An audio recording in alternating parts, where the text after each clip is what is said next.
तो देखो जितने भी टॉपिक्स हमने किए हैं, ठीक है, उन्हीं टॉपिक्स के बेस्ड पर और उन्हीं बेसिक फॉर्मूलेज के ऊपर डिपेंडेंट मैंने ये वाले क्वेश्चंस कुछ सिलेक्ट किए हैं। ठीक है, मोस्टली मैंने ट्राई किया है कि लेटेस्ट वाले जो क्वेश्चंस है वो वाले हम लोग सॉल्व करें, जैसे कि 2020 से लेकर 2010 से ऊपर वाले मोस्टली क्वेश्चन। कुछ कुछ क्वेश्चन पुराने भी है, लेकिन मैंने उसको इंक्लूड किया है क्योंकि वो बार बार पूछे गए थे। ठीक है, तो मैंने उसको भी इंक्लूड किया हुआ है, तो we can study them also. ठीक है, तो we will start with the one by one. ठीक है, देखो पहला हमारा क्वेश्चन है ये क्वेश्चन, और मैंने इसके नीचे यहाँ पे दिया नाम भी दिया है, that is a topic name. ठीक है, तो कौन से टॉपिक पे ये पूछा गया है उस पे भी डिपेंडेंट है। ठीक है, अभी क्योंकि सर्कुलर मोशन में और रोटेशनल मोशन में ही वो क्या होता है, सर्कुलर सेंटर ऑफ मास आ जाता है, तो उसी पे बेस्ड हमारा पहला क्वेश्चन है। ठीक है, तो क्वेश्चन नंबर 1 देखो, two particles 5 kg 10 kg respectively attach to the two ends of the rigid rod. ठीक है, तो रॉड है, लेंथ है 1 मास, और एक इधर और एक इधर, ऐसे तरह से हमने अटैच किया गया विथ निगेटिव।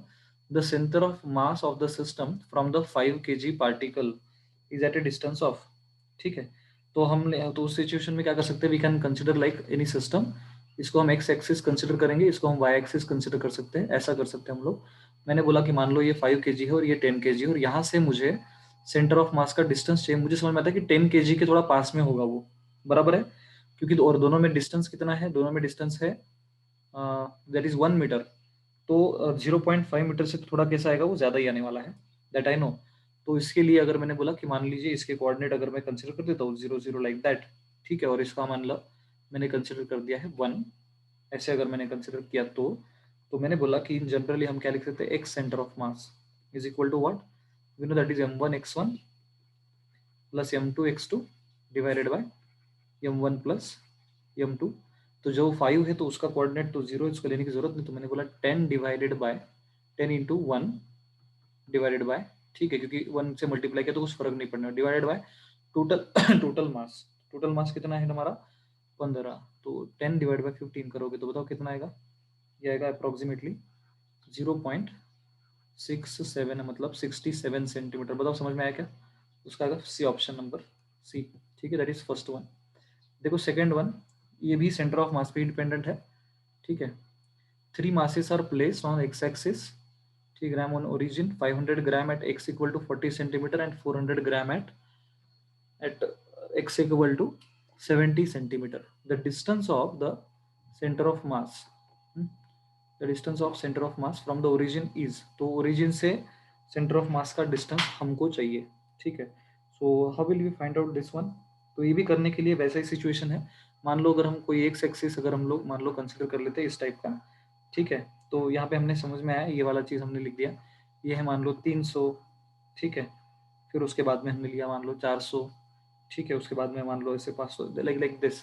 ठीक है, तो पूरे एक एक्सिस पे ऐसे बहुत सारे मासेस आपने किए, 3 masses placed on the x axis. ठीक है, 300 ग्राम एट ओरिजिन पे है, तो मैंने क्या कर दिया, इसी को मुझे क्या करना पड़ेगा, I have to consider it as a origin. मुझे इसको क्या करना पड़ेगा, इसको मुझे ओरिजिन बोल के कंसिडर करना पड़ेगा ऐसे। ठीक है, and 500 gram at X equal to 40, तो यहाँ पे 500 ग्राम है, और 70 पे कितना है, ठीक है 400 ग्राम। ठीक है, तो यहाँ पे है 400 ग्राम सब। ठीक है, तो ये ऐसा कंसिडर कर लिया हमने। अब ये 3 मास है, द डिस्टेंस ऑफ द से, तो ये इनका सेंटर ऑफ मास का डिस्टेंस ओरिजिन से कितना होगा, ये हमको निकालना है। वही same situation, X centre of mass is equal to, ठीक है, m1 x1 plus m2 x2 plus m3 x3 divided by m1 plus m2 plus m3 divided by summation of mass. अगर मैं लिख दूं ऐसे तो इट विल बी, अगर मैंने ऐसा किया तो देखो कितना हो जाएगा, तो 300 को तो 0 से मल्टीप्लाई करें उसका कुछ आएगा नहीं, तो आएगा 500 into 40 plus 400 into 70 divided by सब मासेस को ऐड करेंगे तो कितना आएगा 1200। ठीक है, तो इज इक्वल टू अगर आप करोगे तो बताओ कितना आएगा वो, that will be equal to how much. तो मैं ऐसे कर सकता हूँ, 400 को अगर मैं 400 को अगर कॉमन निकाल लूँ तो ब्रैकेट में कितना बचेगा, ये हमारा 50 प्लस 70 बराबर, तो मतलब कितना होता है वो 120 बराबर। तो 120 डिवाइडेड बाय 1200 है। ठीक है, 0 0 तो कैंसिल हो गया, 4 3 जार 120 अपॉन 3, मतलब कितना आएगा वो 40 सेंटीमीटर्स। मतलब कौन सा ऑप्शन आएगा हमारा, ए ऑप्शन आएगा। बताओ समझ में आया ये पॉइंट। Yes sir. नेक्स्ट देखो, two persons of masses 55 kg and 65 kg respectively are at the opposite ends of the boat। ऐसे ये वाला जो है ये थोड़ा सा क्रिटिकल टाइप का एग्जाम्पल है, ठीक है, ध्यान से देखो। 2 person of masses 55 kg and 65 kg respectively and the opposite, जैसे बोट है पानी में, तो दोनों एक इधर बैठा है एक इधर बैठा है, ऐसा बोला उसने, दोनों का मास अलग अलग है, m1 m2। The length of the boat is 3 metre, उनका लेंथ दिया, and the weight is 100 kg। The 55 kg man walks up to the 65 kg man and sits with him, ठीक है। तो ये जो है तो कौन जो जिसका वजन ज्यादा है 65 kg वाला, उसने क्या किया, वो जा रहा है और कहाँ पे जाके बैठ रहा है, वो जा रहा है और इसके पास जाके बैठ जा रहा है, ठीक है। तो दोनों अभी यहाँ पे आ गए, ठीक है, and sits with him. If the boat is in still water, ठीक है, then the centre of mass of the system shifts by. तो अभी अगर ये अगर इधर आ गया तो फिर सेंटर ऑफ मास कितने से शिफ्ट हुआ, ये बताए, ये पूछने को ये वो बता रहा, पूछ रहा है आपको कि कितना। अब स्टिल वाटर क्यों बोला उसने जानबूझ के, अगर वाटर स्टिल होगा तो फिर क्या मूव होगा,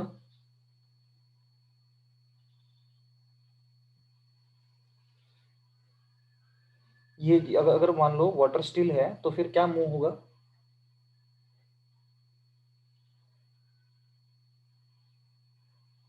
boat is in still water but boat is not still in the water, दोनों में अंतर है, ठीक है।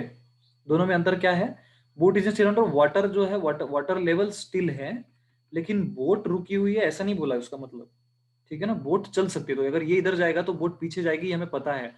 इन सच वे, ऐसे क्यों होता है ये, so as to remain so that the centre of mass of the system remains same. तो इसीलिए सेंटर ऑफ मास जो है उसका कुछ शिफ्ट नहीं होने वाला, इट विल बिकम जीरो। समझ में आया क्या, बताओ क्यों।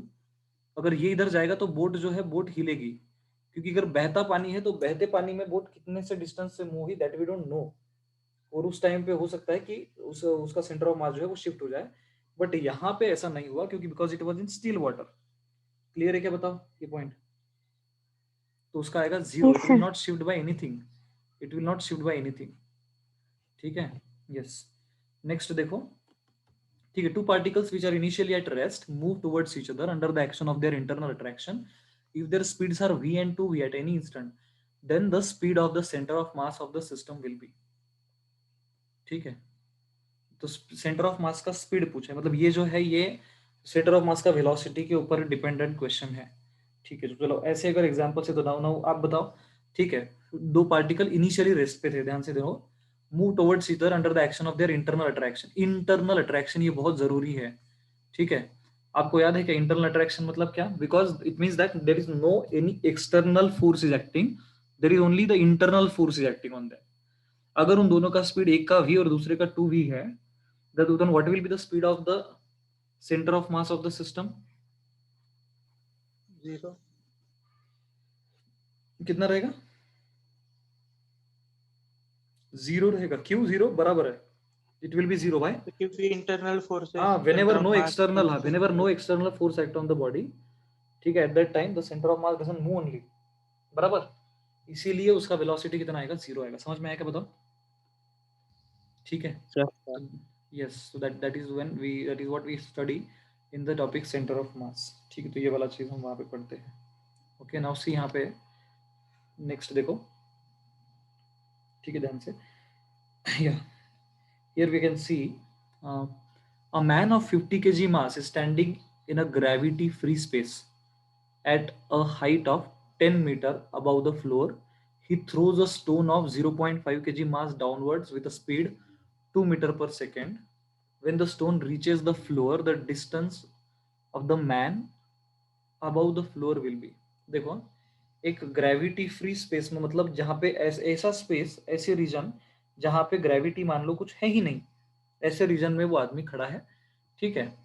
इन space at a height of 10 metre above the floor, floor से 10 मीटर हाइट तक वो बैठा है, ठीक है। नाउ यहाँ से क्या कर रहा है वो, यहाँ से now here from here he throws a stone of, जिसका मास कितना है 0.5 kg मास, जो जिसको वो, और वो भी 2 मीटर पर सेकेंड से वो थ्रो कर रहा है। When the stone reaches the floor, अभी स्टोन क्या करे, स्टोन अभी रीच हो गया फ्लोर पे, तो फिर जब आदमी जब इसको नीचे फेंकेगा तो ऑब्वियसली इसमें भी क्या होगा, इसमें भी there will be the motion of the man also, and that and man will move somewhat upwards.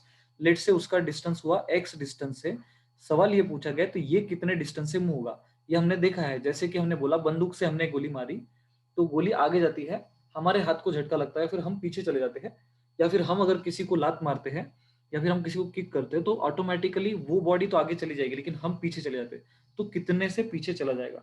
ये सब होता ही इसलिए है, so that the so as to keep the centre of mass the same. समझ में आया? तो इसका एक सिंपल लॉजिक है। इसका सिंपल लॉजिक क्या है? That m1x1 equal to m2x2, ये वाला चीज याद रखना। ठीक है, m1x1 मतलब क्या, ये मास जितना डिस्टेंस ट्रेवल करेगा, दूसरा मास और उसका डिस्टेंस ट्रेवल, उन दोनों का जो मल्टीप्लीकेशन रहेगा, that multiplication, that product will always be the same. क्यों ऐसा? क्योंकि उसमें और कोई, फिर से क्या हो रहा है, there is no external force is acting on the body, यहाँ पे कोई एक्सटर्नल फोर्स नहीं लग रहा है, तो उसका एक्सेलरेशन जीरो है। ठीक है, तो दैट इज नॉट देयर। तो देयरफॉर हमने बोला यहाँ पे क्या लिख सकता हूँ मैं, एक का मास उसी का वेलोसिटी, उसी का डिस्टेंस। तो मैंने बोला स्टोन का अगर मैंने कंसिडर किया तो स्टोन का मतलब कितना है? ठीक है, mass of stone is how much? 0.5।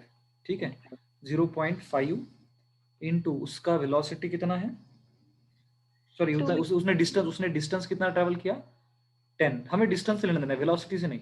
Multiply by 10 is equal to, मैं बोलूंगा 50 इंटू एक्स, जो मुझे नहीं पता है, तो एक्स इज इक्वल टू कितना आ जाएगा बताओ? तो ये कैंसिल हो गया, तो 0.5 मतलब कितना हो जाएगा? 0.1। समझ में आया क्या? बताओ ये पॉइंट। Yes sir. ठीक है, तो दिस विल बी देयर। इसका मतलब ये जो है ये हमने निकाला 0.1 एक्स मीटर। अभी एक्स मीटर डिस्टेंस है, तो उसने क्या बोला है? The distance of the man above the floor. तो ये 0.1 मुझे ऐड करना पड़ेगा फ्लोर जो कि 10 मीटर नीचे है उसमें, तो कितना आ जाएगा? 10.1, मतलब बी ऑप्शन आ जाएगा मेरा। समझ में आया क्या? बताओ। Yes sir. यस। देखो नेक्स्ट, ये भी रिसेंटली पूछा गया क्वेश्चन है। Find the torque about the origin with the force of 3J newton act on the particle whose position vector is 2।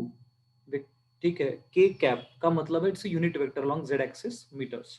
ठीक है, what is the relation between the two? ठीक है, हमें टॉर्क निकालना है, तो टॉर्क का फॉर्मूला क्या हो जाता है बताओ? What is the formula for torque? ठीक है, टॉर्क इज इक्वल टू, ठीक है, हमें पता है torque is equal to force into perpendicular distance लिखते हैं हम लोग, लेकिन वेक्टोरियल फॉर्म में इट इज, याद रखना, वेक्टर आर क्रॉस वेक्टर है फिर, राइट। तो ये अगर है तो मुझे मुझे समझ में आता है कि then I have to write that 2 K cap cross 3J cap. समझ में आया क्या? बताओ।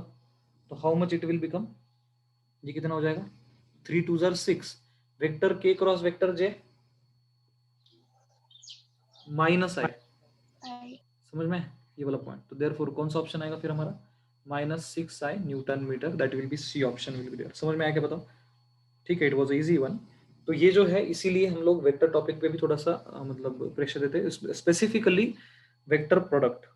वेक्टर प्रोडक्ट हमें काफी बार पूछा जाता है, तो that we have to keep in mind all the time. ठीक है, तो ये हमारे लिए जरूरी है। नेक्स्ट देखो, उसी तरह का क्वेश्चन है। ठीक है, उसी के देखो 2018 में क्वेश्चन पूछा गया। इसका मतलब कि ये जो है it's like a very burning topic, तो आप इसको ज्यादा ध्यान दे सकते हो इस पर। ठीक है, the moment of the force F at 2, 0, -3 about the point 2, -2, -2 is given by. देखो ऐसे इस कंडीशन में ज्यादा दिमाग लगाने की जरूरत नहीं है आपको, हमें पता है, अभी अभी देखा, टॉर्क का फॉर्मूला है vector R cross vector F. ठीक है, बात यह है कि हमें एफ दिया हुआ है, आर हमको पता नहीं है, तो आर आपको निकालना पड़ता है। तो आर आपको निकालना है तो क्या करेंगे आप? आपको इनिशियली क्या दिया है और फाइनली क्या दिया है, वो सारी चीजें चेक करो। ठीक है, तो इनिशियल फाइनल चेक करने के बाद में अबाउट ए गिवन पॉइंट, तो अगर आपको ये वेक्टर आर निकालना है तो ये वेक्टर आर कैसे निकालोगे आप पहले वालों में से, ठीक है, ठीक है, एट जिसके अबाउट पूछा है, ध्यान ध्यान से सुनना, जिसके अबाउट पूछा है उसमें से ये वाला वेक्टर आपको माइनस करना है। That is a very simple point. समझ में आया क्या? बताओ मैं क्या बोल रहा हूँ। Yes sir. या फिर क्या करते हो आप, जिसके अबाउट पूछा है उससे आप पहले वाला क्या करते हो, माइनस करते हो, या फिर जिसको पूछा है, जिसके अबाउट पूछा है उसमें से पहले वाला माइनस करते हो। अगर मुझे वेक्टर आर निकालना था, how can I find out vector R is equal to, तो पहले पहले तो मुझे बताओ इनका मैं क्या वेक्टर बना सकता हूँ। लेट से मैंने इसको बोला, लेट से R1 vector is equal to, मैंने बोला 2i, 0j, sorry plus 0j plus minus, sorry -3k। ठीक है, और R2 वेक्टर मैंने लिख दिया is equal to 2i minus 2j minus 2k। ठीक है, ये मैंने वेक्टर लिख दिया। अब मुझे निकालना है वेक्टर आर। कैसे निकालूंगा मैं, बताओ? क्या मैं दूसरे वाले में से पहला माइनस करूं या पहले वाले में से दूसरा माइनस करूंगा?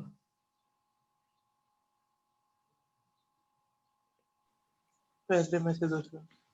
पहले वैसे दूसरा, मतलब क्या करना पड़ेगा? R1 माइनस R2 करना पड़ेगा, बराबर। तो अगर मैं vector R1 minus vector R2 करता हूं तो what it will give me? ये कितना देगा मुझे? ये मुझे देगा 0i प्लस 2j माइनस सिर्फ k वेक्टर। यस और नो, बताओ? Yes sir. ठीक है, 1 में से 2 में, मतलब जिसके अबाउट पूछा है उसी को माइनस करेंगे हम। ठीक है, गिवन पॉइंट से। ठीक है, मतलब हमें क्या करना है, हमें वी हैव टू एक्चुअली, जैसे कि मान लो अगर इसका डायग्राम निकालो तो इट इज लाइक, जैसे मान लो ये कोई पॉइंट पी यहाँ पे है और मुझे ये पॉइंट तक दिया नहीं है, तो मुझे क्या दिया है? I have given something like this. जैसे कि मुझे ये वाला एक वेक्टर दिया हुआ है, ठीक है, यहाँ से यहाँ तक, ठीक है, और दूसरा मुझे यहाँ से यहाँ तक दिया हुआ है, ऐसे। और मुझे क्या निकालना है? मुझे निकालना है यहाँ से यहाँ तक ये वाला। तो to find out this one I have to do, ठीक है, ये फाइनल ये R1 माइनस क्या करना पड़ेगा? मुझे R2 निकालना पड़ेगा, तब जाके मुझे क्या मिलेगा? तब जाके मुझे मिलेगा R। आई होप आपको ये चीज समझ में आ गई है। ठीक है, that is how you can do. तो ये आपका R मिल गया। अभी अभी तो सिंपल है। अभी आपको टॉर्क निकालने के लिए क्या करना है? सिर्फ दोनों वेक्टर का मल्टीप्लिकेशन करना है। तो वेक्टर R क्रॉस वेक्टर क्या करोगे आप? Vector F। That is a simple logic. तो इस सिचुएशन में आपको क्या करना है? ठीक है, this vector that is 2j minus k cross, ठीक है, vector R cross vector F। तो एज इट इज आपको दिया है 4i plus 5j minus 6k। ठीक है, इज इक्वल टू, बताओ कितना होता है ये? इसका आपको मैग्नीट्यूड नहीं पूछा, आपको डायरेक्ट डायरेक्ट वेक्टर फॉर्म में ही लिखना है। जो पहला आएगा वही that will be your answer, that can be. ठीक है, इट्स अ सिंपल लॉजिक। कौन सा ऑप्शन होना चाहिए, बताओ मेरा? तो इसके लिए ये तो डायरेक्ट, अच्छा ये क्रॉस प्रोडक्ट है, तो इसके लिए आप क्या करोगे? You can do like this. आपको I J K और आप यहाँ पे लिखोगे, यहाँ पे तो 0 है, ठीक है, राइट ना? यहाँ पे तो कुछ है नहीं, क्योंकि आपको क्या करना है? Torque is equal to vector R cross vector F करना है आपको। तो R जो है, R कितना है आपका? ये 2j है या 2i है? आपको पता है क्या कितना है करके? ये do you know about it? 0। ये कितना है? 2। इसका कोएफिशिएंट कितना है? 2। और इसका कोएफिशिएंट कितना है? -1, बराबर। और ये कितना है? 4 5। और इसका कोएफिशिएंट कितना है? -6। करो मल्टीप्लिकेशन, बताओ कितना आ रहा है इनमें से? Which is the correct one? I का क्वेश्चन कितना आएगा? 6 2 -12 -12 माइनस माइनस +5 कितना होगा, बताओ? -7, बराबर। तो -7 आए, ये तो हमारा हो गया। नाउ अभी जे का कोएफिशिएंट निकालो तो आपका सही हो जाएगा। बताओ जे का कोएफिशिएंट कितना है?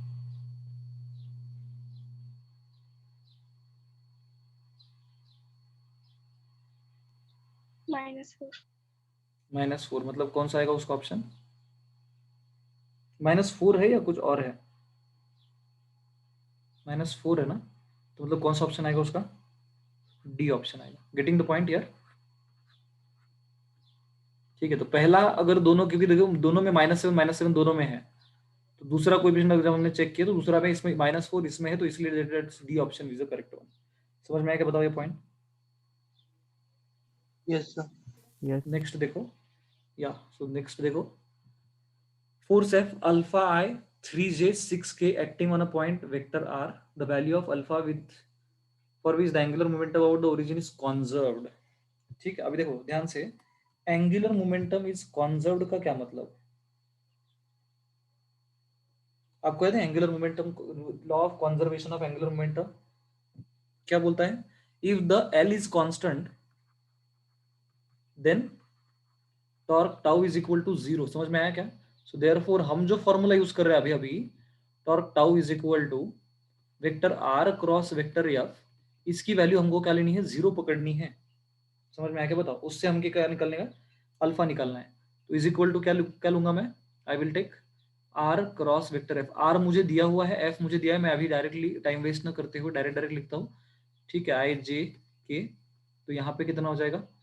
2 -6 -12, और F के कितना आएगा? अल्फा 3 और 6। ठीक है, ये मुझे करना है। इसको अगर मैं सॉल्व करूंगा तो then I will automatically get everything that I want. ठीक है, आई का क्वेश्चन कितना है, 6 माइनस 36 माइनस माइनस प्लस 36, तो 0 हो जाएगा। आई का क्वेश्चन तो आने नहीं वाला। जे इंटू, बताओ जे इंटू क्या आएगा, माइनस जे, सॉरी माइनस जे इंटू कितना आएगा बताओ, 12 प्लस 12 अल्फा, ठीक है, प्लस लास्ट में के इंटू कितना आएगा बताओ, 3 2 jar 6 plus minus into minus plus हो जाएगा, हाँ, तो 6 प्लस 6 अल्फा आ जाएगा, दैट विल बी देयर। और इससे आपको इसको क्या करना है, इसको 0 पुटअप करना है। अगर आप इसको 0 पुटअप करेंगे मतलब क्या, बोथ विल बी इक्वल, दोनों को इक्वल करके आप अल्फा निकालो, तो मुझे मिलेगा 12 प्लस, ठीक है, that is I am getting that 12 plus 12 alpha equal to 0। तो यहाँ से मुझे therefore I can say that alpha is equal to how much, -1। समझ में आएगा बताओ, तो -1 मतलब कौन सा ऑप्शन है मेरा, सी ऑप्शन आएगा, that will be the correct one. ठीक है, तो यहाँ पे हमारा ये वाला चीज क्लियर हो गया। आई होप आप सबको ये चीज क्लियर है। ठीक है, Yes, sir. Next example will take, अब सी ये वाला चीज, अब देखो ठीक है, now see what happens, a man m moves in a circle on a smooth horizontal plane with a velocity v0 at radius r0. The mass is attached to a string which passes through a smooth hole in the plane as shown. The tension in the string is increased gradually and finally m moves in a circle of radius r0 by 2. The final value of the kinetic energy is, ठीक है, तो finally kinetic energy की value कितनी हो जाएगी, ऐसा आपको पूछा हुआ है। ठीक है, that's fine, we can find out it. कैसे निकालेंगे बताओ, अगर हमको फाइनली उसका अगर काइनेटिक एनर्जी अगर हमको निकालना है, ठीक है, how will we find out that. देखो इसके लिए we can do some few things over there. हमें यहाँ पे पहले से समझ में कि क्वेश्चन किस पे डिपेंडेंट है। ठीक है, एक एक मास है, सर्कल में मूव कर रहा है, ठीक है, और ठीक है इन हॉरिजॉन्टल पे, मतलब इस तरह से मूव कर रहा है वो, ऐसे वाला, ठीक है, with some angular velocity whatever, और वो है वो रेडियस r0 में। नाउ अभी क्या किया, now the mass it has to string which passes through a smooth hole edge plane and show, मतलब क्या इसी का, यही जो पार्टिकल, इसी को क्या कर दिया हमने, इसी को एक छोटा मास लगा दिया हमने, जो कि यहाँ से लगाते हैं। ठीक है, now passes through smooth hole in a plane, the tension in the string is increased gradually, तो टेंशन, ठीक है, तो टेंशन जो है वो ग्रेजुअली इंक्रीज होता है। And finally small M moves in a circle of radius r0/2, तो फाइनली एक इक्विलिब्रियम कंडीशन आ जाती है, और उस इक्विलिब्रियम कंडीशन में वो फाइनली r0/2 इस रेडियस के सर्कल में क्या करता है, वो मूव करने लगता है। ऐसी कंडीशन है हमारी। तो देन ऐसे कंडीशन में what will happen over there, तो क्या हो रहा है यहाँ पे असल में देखा जाए तो, what is happening over there. देखो पहले मास तो वही है, मास के साथ तो कुछ छेड़छाड़ी हुई नहीं। ठीक है, बस हमने क्या कहते हैं, हमने हमने कुछ अनदर दूसरा एक मास लगा दिया था वहां पे, बस इतना हुआ है। ठीक है, आ, ऐसा है कि एम लगाने के बाद में, ठीक है, और वो बोल रहा है कि जब हमने ये वाला चीज किया तो धीरे धीरे उसकी रेडियस कम होती गई, लेकिन r0/2 आने के बाद वो रुक गया, and now it is moving finally. ठीक है, अभी वो वेलोसिटी, कुछ वेलोसिटी से घूम रहा है सर्कल में, ऐसी कंडीशन। तो इसका मतलब क्या कि यहाँ पे देयर इज समथिंग कॉन्जर्व्ड। क्या कॉन्जर्व हुआ यहाँ पे, एंगुलर मोमेंटम इज कॉमन। समझ में आया, एंगुलर मोमेंटम मतलब M V R is equal to that will remain constant always. ठीक है, that is L will remain constant always. यहाँ पे एल कॉन्जर्व हो रहा है, तो यहाँ पे एल कॉन्जर्व हो रहा है मतलब क्या, तो जे जिस वेलोसिटी से पहले मूव हो रहा था, ठीक है, और अभी मूव रहा है, उन दोनों में हमको क्या करना है, दोनों में डिफरेंशिएट करना है, दैट इज सिंपल वन। तो मैंने बोला कि पहले अगर मैं इस हिसाब से देखूँ तो मास तो दोनों का समान है, तो उसको कुछ प्रॉब्लम नहीं, तो दैट इज तो मैंने बोला m, ठीक है, therefore I can say that m into V, ठीक है, m into V into r। ठीक है, ये अगर मान लो ये पुराना वाला है तो नया वाला कितना हो जाएगा, m एज इट इज है, लेकिन अभी क्या हो जाएगा, अभी आई can say that v1 into r1। ठीक है, ये नया वाला है। अब नया वाला है कितना, तो वो हमको निकालना है। तो पुराना वाला कितना दिया है मेरे को, मुझे दिया है v0, तो मैंने बोला mm, तो दोनों का कैंसिल हो गया। I can say that v0 into r is equal to v1 into r1, मुझे नहीं पता है, तो r1 की जगह मैं क्या लूंगा, r1 की जगह पे मैं लूंगा r0 डिवाइडेड बाई 2। यहाँ पे मुझे दिया है देखो ये वाला चीज, समझ में आया क्या, बताओ, और ये दिया है मुझे r0, तो R0 भी कैंसिल हो जाएंगे, तो V0 मतलब कितना है, V1 डिवाइडेड बाई 2 है। ठीक है, तो V0 अगर V1 डिवाइड बाई 2 है तो मुझे therefore I can say that V1 is equal to 2 times of V0। ये मुझे मिल गया, नई वेलोसिटी मिल गई, नई काइनेटिक एनर्जी भी मिल जाएगी। The final value of the kinetic energy is, तो kinetic energy is equal to कितना है फिर, half of m into V1 का स्क्वायर, मतलब 2 टाइम्स ऑफ V0 का स्क्वायर है। तो बताओ कितना हो जाएगा फिर, ये कितना हो जाएगा बताओ। ठीक है, final value of kinetic energy in terms of initial पूछा है उसने। अगर ये कंडीशन है तो हमें पहले से चेक करना पड़ेगा, तो ये कितना हो जाएगा, इसमें अगर मैं निकालूं तो ये बन जाएगा मेरा 4 times of half of mv0 square, मतलब क्या 2 टाइम्स ऑफ mv0 स्क्वायर है ये, और अगर 2 टाइम्स ऑफ v0 स्क्वायर मतलब मेरा ऑप्शन नंबर ए आएगा। क्लियर है क्या बताओ?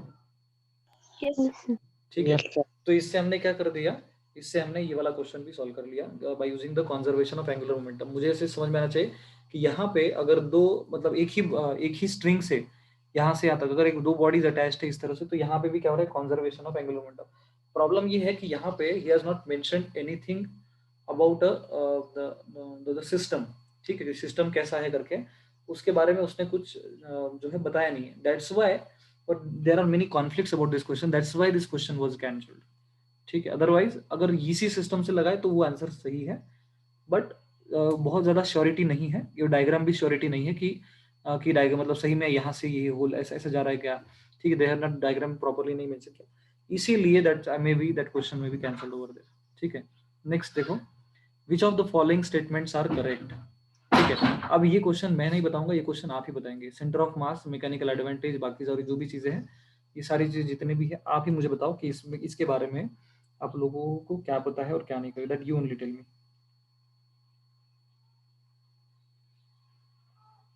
ठीक है, ये नीट 2017 का क्वेश्चन है। The which of the following statements are, centre of mass of the body always coincides with the centre of gravity of the body. उसने बोला है ऑलवेज, ऑलवेज नहीं होता है, तो फर्स्ट ऑप्शन तो करेक्ट नहीं है, तो हमारा ए ऑप्शन चला गया क्योंकि इसमें 1 एंड 2 बोला है, तो दैट इज नॉट देयर। ठीक है, centre of mass of body is the point at which the total gravitational torque on the body is 0। ठीक है, तो क्या क्या ये सेकंड वाला करेक्ट है क्या, you know, centre of mass of the body is the point at which total gravitational torque on the body is 0, ऐसा भी नहीं है। सेंटर ऑफ मास तो एक मैथमेटिकल टर्म है जहां पे हम अज्यूम करते हैं कि लेट इट बी 0 करके, तो जरूरी नहीं है ऐसा होगा करके, तो सेकंड भी करेक्ट नहीं है, तो सेकंड वाला जितने जितने में सेकंड आएगा वो भी नहीं है, तो बी ऑप्शन भी गलत है और डी ऑप्शन भी गलत है, मतलब बचा कौन सा है, सी, तो सी ही करेक्ट होना चाहिए। समझ में आएगा बताओ? Yes sir. ठीक है, या तो therefore that's why C option is the correct. I hope you understand the point. ठीक है, मतलब सी होना चाहिए, बट एक बार चेक कर लेते। Third one, a couple on a body produces both translational and rotational motion in a body. अच्छा नहीं, ये भी सही नहीं है ना, third one is also not correct one actually,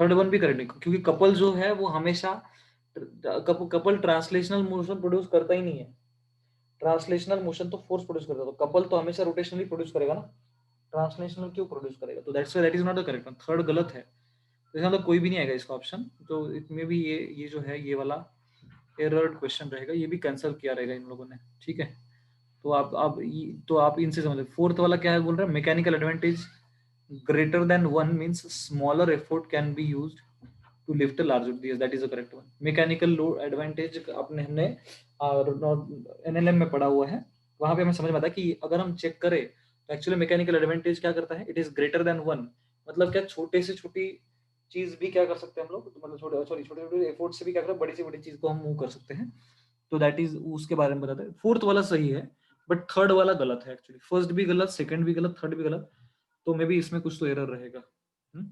ठीक है, दैट्स नेक्स्ट देखो 20। ठीक है, a rod of weight W supported by 2 parallel knife edges. ठीक है, a rod of weight W मतलब इस तरह से एक रॉड है और यहाँ पे दो, मान लो हमने क्या कर दिए, there are the 2 knives over there. ठीक है, 2 parallel knives edges A and B and is in equilibrium in a horizontal position, दोनों सब इक्विलिब्रियम है। the knives are at a distance d from each other, the center of mass of the rod is at a distance x from A. ठीक है, तो मान लो अगर मैंने a बोल दिया और ये b बोल दिया, दोनों में डिस्टेंस कितना है, दोनों में डिस्टेंस d है, ऐसा है। ठीक है, इस रॉड का वेट w है। ठीक है, w वेट है, और the centre of mass of the rod is at a distance x from A से x डिस्टेंस की दूरी पर यहाँ पे इनको w फील हो रहा है। ठीक है, the normal reaction on A will be, तो हमको क्या करना है, हमको निकालना है नॉर्मल रिएक्शन ऑन द ए। ठीक है, तो actually yes that is a simple one. पहले तो चीज हमें ये समझना चाहिए कि यहाँ पे भी एक नॉर्मल रिएक्शन है, यहाँ पे भी नॉर्मल रिएक्शन है एन ए एन बी का। तो I can see that N A plus N B must be equal to W होना चाहिए। पहला तो ये चीज समझ में आया क्या, बताओ। अब मुझे एन वन, अभी मुझे एन ए निकालना है, बराबर। या तो आप एन वन एन टू बोलो, एन ए एन बी बोलो, what ever you can say, not a problem. दूसरा, जो भी फोर्सेस है उनके अगर आप डिस्टेंस के अनुसार, जो देखो आपको याद होगा सबसे पहला जो हमने फॉर्मूला देखा था, ठीक है, F1 x1 equals to F2 x2। ठीक है, तो मतलब क्या, दैट टॉर्क इज बैलेंस्ड। तो उस हिसाब से अगर हम देखें तो यहाँ से मुझे क्या मिलता है, एन ए इंटू एक्स। ठीक है, क्योंकि ये x डिस्टेंस पर है। ठीक है, मस्ट बी इक्वल टू कितना होना चाहिए, N B into, in bracket can I say D minus X, अगर डिस्टेंस d है तो ये डिस्टेंस स्मॉल d है, like that. Can I say like this, yes और नो। ये अगर कर दिया तो अभी यहाँ से मुझे क्या मिल जाता है, यस यहाँ से मुझे एन बी भी मिल जाता है, या फिर एन ए भी मिल जाता है। ठीक है, तो आप क्या कर सकते हो, वो वही वैल्यू क्या कर सकते हो, आपके ऊपर वाले फॉर्मूले में क्या कर सकते हो, पुट अप कर सकते हो। ये अगर मैंने पुट अप कर दिया तो मैंने बोला therefore I can say, N B के जगह पे अगर मैंने इसको पुट अप किया तो therefore I can say that N A, ठीक है, इनटू, ठीक है, आई डोंट नो अबाउट ये जो है इंटू एक्स हमने किया, तो दूसरा है इंटू डी माइनस एक्स। तो N two into D minus N two into X, ये अगर हम चीज चेक करेंगे यहाँ पे, और N one plus N A plus N B कितना है हमारा डब्ल्यू। ओके, इसमें क्या करता हूँ मैं, I can put N two, मतलब एन बी जो है उसको मैं क्या पुटअप कर सकता हूँ, डब्ल्यू माइनस एन ए, ऐसा पुटअप कर सकता हूँ मैं। तो क्या मैं ऐसे लिख सकता हूँ, N A into X is equal to, N B की जगह पे मैंने लिखा W minus N A into, लिखा मैंने डी माइनस एक्स। चलता है कैसे, बताओ।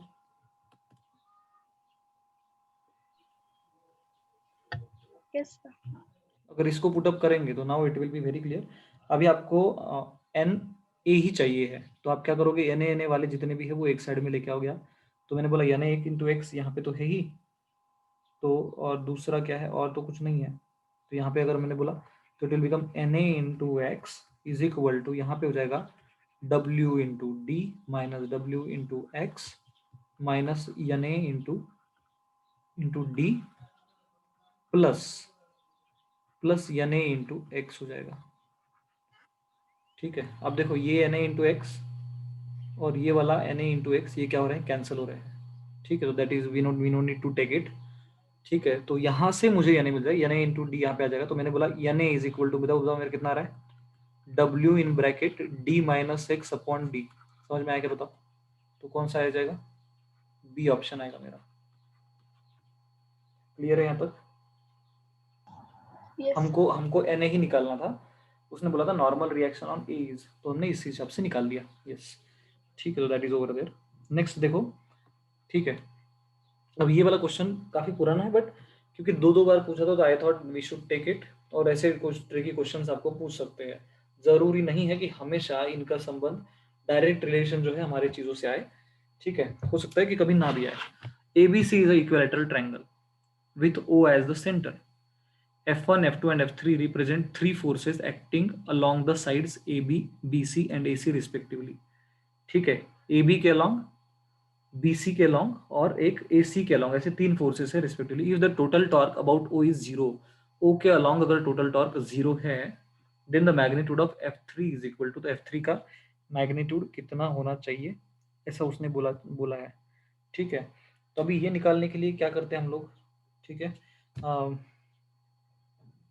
यहाँ पे ये अगर इक्विलेटरल ट्रायंगल है, ये एग्जैक्टली ऐसा उसने बोला है क्या कि O is at the centre. Equilateral triangle का सेंटर कहाँ पे होता है,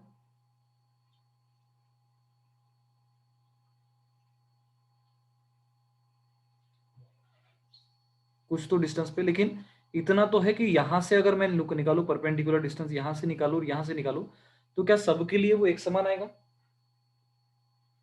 can I consider this distance as a D? इसका भी डी है, इसका भी डी है, इसका भी डी है, यस और नो बताओ। Yes, sir. ठीक है, फिजिकली भले आपको ऐसा ना लगे, लेकिन इक्विलेटरल ट्रायंगल में, क्योंकि इक्विलेटरल ट्रायंगल सारे साइड्स ही एक समान है, तो सारे जो जो परपेंडिकुलर डिस्टेंसेस होते हैं वो भी समान ही होते हैं, तो उसको मैं डी कंसिडर कर सकता हूँ, कुछ प्रॉब्लम नहीं है, that is not a issue. ठीक है, अगर ये हो गया तो, और उसने बोला है ओ के अलोंग जो है द टॉर्क इज जीरो। तो टॉर्क जीरो है मतलब क्या, देखो अभी टॉर्क जीरो होने का क्या मतलब,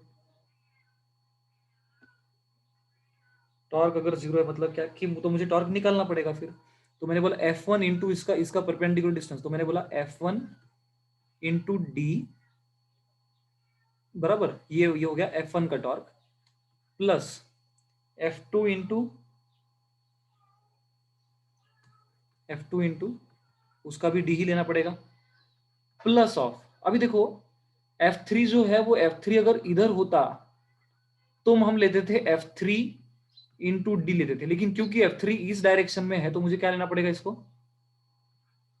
माइनस लेना पड़ेगा। समझ में आया क्या बताओ, इज इक्वल टू क्या हो जाएगा हमारा जीरो। समझ में आया क्या बताओ?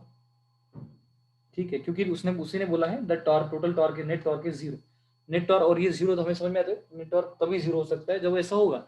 अगर ऐसा है तो then I therefore I can say that F3 is equal to F1 plus F2, क्योंकि डी तो सबका कांस्टेंट ही है तो वो तो निकाल जाएगा, तो therefore I can say that F3 is equal to F1 plus. समझ में आएगा बताओ, तो कौन सा ऑप्शन आएगा हमारा?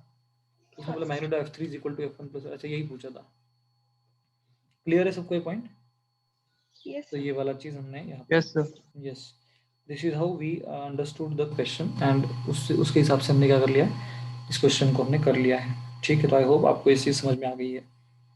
ठीक है, that is all about it. ठीक है, नेक्स्ट देखो, the 250 newton force is required to raise 75 kg mass from a pulley. If the rope is pulled 12 meters, then the load is lifted 2 meter to 3 meters. The efficiency of the pulley system is, ठीक है, तो आपको अभी क्या करना है, आपको efficiency निकालना है पुली सिस्टम का। ठीक है, that is what you need to find out. ठीक है, एफिशिएंसी निकालना मतलब क्या होता है एक्चुअली, ये जो है ना, ये सारी चीजें जो मैंने नहीं आपको बताया, मैकेनिकल एडवांटेज वगैरह ये सब चीजों में आता है वो। ठीक है, पहले तो मुझे आप बता दो मैकेनिकल एडवांटेज मतलब होता क्या है? Mechanical advantage means what? Do you know what is mean by mechanical advantage का मतलब होता है load divided bye efforts, Effort. Effort बराबर। ठीक है, तो Yes. इसीलिए क्वेश्चन से भी हमने समझ में आया था कि मैकेनिकल एडवांटेज जिसका ज्यादा है तो वो कम एफर्ट्स में ज्यादा काम कर सकता है, ज्यादा लोड उठा सकता है। ये वाला चीज हमने वहां से क्लियर किया था। यहाँ पे ये हमको पूछा है कि हमें पता है मैकेनिकल एडवांटेज मतलब इतना होता है करके, अब उसने मुझे लोड दिया हुआ है क्या, यस, रेज द 75 kg बोला है, तो मेरे को पता है कि 75 हो जाएगा मेरा 75 kg डिवाइडेड बाय एफर्ट्स कितना है, एफर्ट्स कितना है 250 बराबर 250 न्यूटन। अभी जो लोड लिया ना मैंने केजी, उसको भी मुझे जी मल्टीप्लाई बाय जी करना पड़ेगा, 10 करना पड़ेगा। समझ में आया क्या ये पॉइंट? तो कितना आ जाएगा ये 3 आ जाएगा। समझ में आया क्या बताओ? Yes, sir. ये हो जाएगा। अभी क्या बोला है, if the rope is pulled 12 metre, अगर मान लो वो रोप कितने से हो रहा है, पुल हो रहा है 12 metres, then the load is shifted to 3 metre. ठीक है, तो जब हमने रोप को 12 मीटर से पुल किया तो ये जो लोड है वो 3 मीटर से पुश रहा है। तो यहाँ पे फिर से हम क्या कर सकते हैं, we can find out the इनका डिस्टेंस का अगर रेशियो लिया जाए हम, ठीक है, डिस्टेंस ऑफ लोड, ठीक है, divided by distance of effort, तो इज इक्वल टू, तो लोड कितना जा रहा है,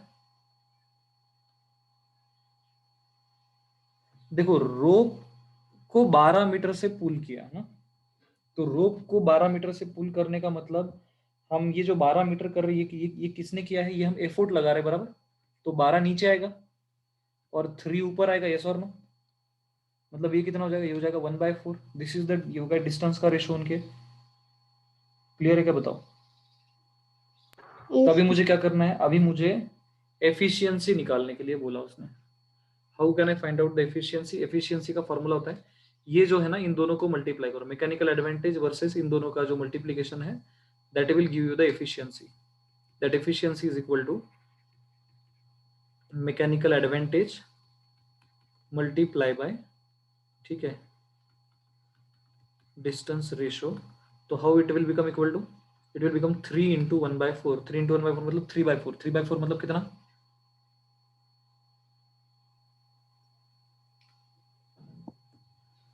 75%.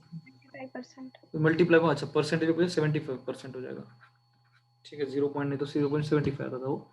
That is how I can find out the efficiency of the system, ठीक है। तो ये वाला जो है, तो ये हमने क्यों किया एक्चुअल में, क्योंकि देखो हमें एफिशिएंसी पूछा है, ठीक है। अगर 100% एफिशिएंसी तो तब होता जब पूरा के पूरा वो आ जाता, ठीक है, तो देन तो तभी हमें कुछ चिंता करने की जरूरत नहीं रहती थी, ठीक है। लेकिन अगर ऐसा नहीं हो रहा है, कुछ ही सब कुछ ही परसेंट आ रहा है, इसका मतलब क्या, yes that is there is something is logging. तो एफिशिएंसी हमारी 100% नहीं है। 75% is also good efficiency, but ज़्यादा नहीं है वो। तो ये जो है इन दोनों का अगर हम लोग ये कर ले, तो इन दोनों से हम सर लोग ये अगर वाला फाइंड कर डिस्टेंस सकते हैं। ऑफ लोड और डिस्टेंस ऑफ एफर्ट इक्वल होता तो इफिशियंसी 300% आती क्या? हाँ, तो एफिशिएंसी 300% आ जाती है, बट एक्चुअल में ऐसा होता ही नहीं है, ठीक है ना। एक्चुअल में एक्चुअली डजंट हैपन ओनली। तो ये भी यस होता है क्यों, आपने कभी, हमने कभी देखा नहीं क्या एफिशिएंसी 300% या 100% से ऊपर कभी एफिशिएंसी होती नहीं है क्या? होती है ना, हीट में तो कितनी बार होती है। तो दैट मे बी देयर, हो सकता है ऐसा। तो ऐसा नहीं है कि एफिशिएंसी 100%, 100 मतलब ऐसा कभी नहीं होता कि एफिशिएंसी 100 से कम ही रहेगी, 100 से ज़्यादा कभी नहीं जाएगी करके। वो बस इतना, वो वहाँ पे बहुत सारे कंसेप्ट आते हैं, कंजर्वेशन ऑफ एनर्जी या फिर किसी और का एनर्जी कोई और ले लेता है, इसीलिए एफिशिएंसी बढ़ जाती है। ऐसे बहुत सारे फैक्टर्स आते हैं वहाँ पे। और ये वैसे भी देखा जाए तो it is a quite old question, अभी ज़्यादातर नहीं पूछते हैं इन सवाल, ये ऐसे वाले सवाल। बट मुझे लगा कि एक आपका जो है, अब ये वाला फार्मूला अगर हो जाएगा तो इसके अलावा तो और कोई फार्मूला नहीं है इसके अंदर, ठीक है। तो that is what you can see. तो आपने अगर इतना ये वाला फार्मूला भी कर लिया, ये वाला फार्मूला और दोनों का मल्टीप्लिकेशन बोल के एफिशिएंसी इतना भी कर लिया, दैट इज फाइन ना, हमारा सारा पूरा सिस्टम ही हम लोग पढ़ सकते हैं ना। तो इसको हमें रिवाइज करने की भी जरूरत नहीं, अगर हमने एक क्वेश्चन कर लिया तो। समझ में आया क्या, बताओ? अभी अभी कभी कभी आपको ऐसा भी देते हैं कि रेडियस का जो, जैसे हमने यहाँ पे डिस्टेंस का रेशो लिया, तो डिस्टेंस का के बजाय आपको बोलेंगे कि नहीं ये जो है, ये इतना डिस्टेंस का मतलब ये जो है इसका स्पीड कम है, इसका स्पीड ज्यादा है, तो हम स्पीड का रेशो लेंगे, उतना ही आने वाला है वो। क्योंकि स्पीड मतलब क्या, डिस्टेंस अपॉन टाइम ना, पर सेकंड, मीटर पर सेकंड, मीटर पर सेकंड, इतना मीटर इन 1 सेकंड, इतना मीटर इन 1 सेकंड, ये जो करना है। तो अभी हम ये जो डिस्टेंस निकाल रहे हैं, ऐसा तो नहीं कि ये 3 मीटर डिस्टेंस और 12 मीटर डिस्टेंस दोनों अलग अलग टाइम में कवर किए हुए नहीं है, ये उतने ही गिवन टाइम में कवर किए हुए हैं। समझ में आया पॉइंट?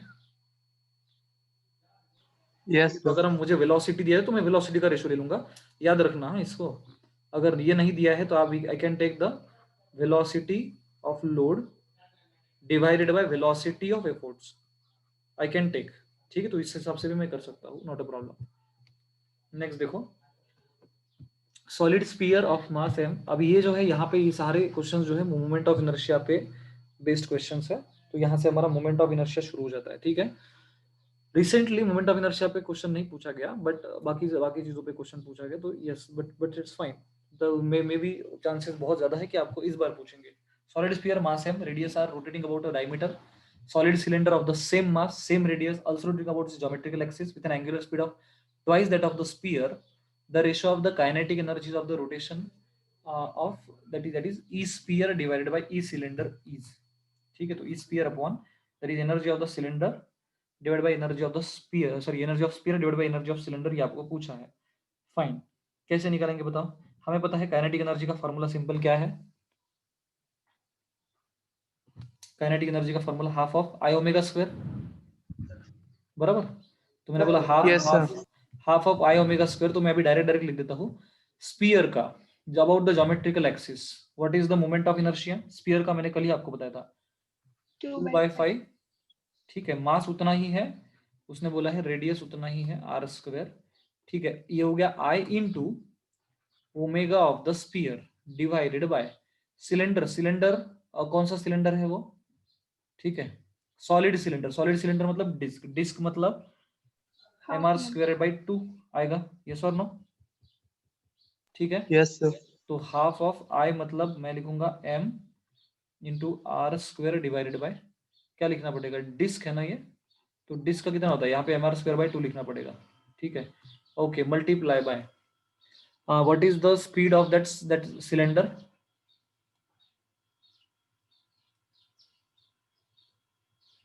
उसकी जो सिलेंडर की जो एंगुलर स्पीड है वो कैसी है? Twice that of the sphere. तो यहाँ पे मैं 2 टाइम्स ऑफ ओमेगा एस लिख सकता हूँ। Yes sir. Omega S cancel हो गया, एम आर स्क्वायर कैंसिल हो गया। यहाँ पे जो है, यहाँ पे है 2 डिवाइडेड बाय 10, ऊपर न्यूमरेटर में आ रहा है 2/10, डिनोमिनेटर में आ रहा है 2 कैंसिल हो गया, 1/2। 1/2 मतलब 2 न्यूमरेटर मतलब 4/10। तो 4:10 मतलब कितना हो गया?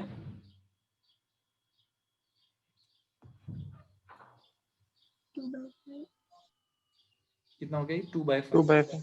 2/5 तो हमारा ऑप्शन नहीं है, तो कुछ हो गया क्या इसमें? न्यूमरेटर में सही तो है ना?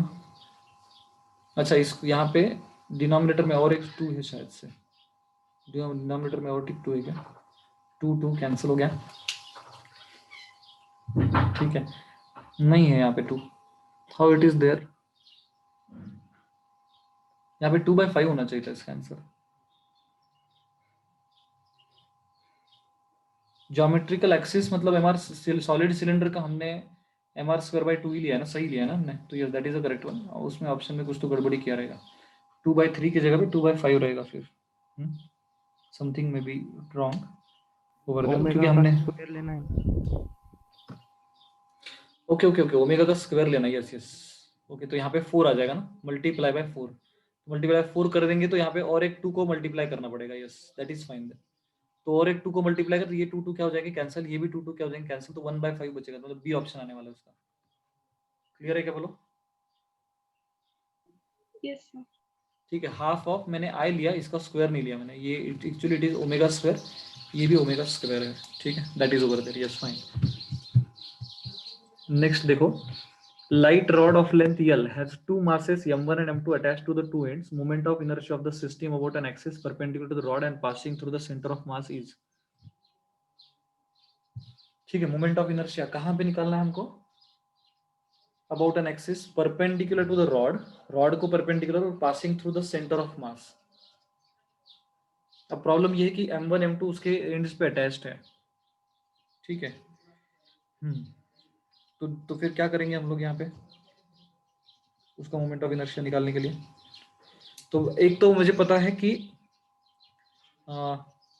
Moment of inertia, net moment of inertia तो I1 प्लस I2 ही आएगा ना। और लाइट रॉड मतलब क्या? लाइट रॉड का कोई मास नहीं है। यस और नो? तो लाइट रॉड का मतलब क्या? रॉड का इसका कोई वजन नहीं है। तो मुझे बस ऐसा कंसिडर करना है कि there are 2 particles like this, एक है m1 एक है m2 और दोनों में डिस्टेंस है l।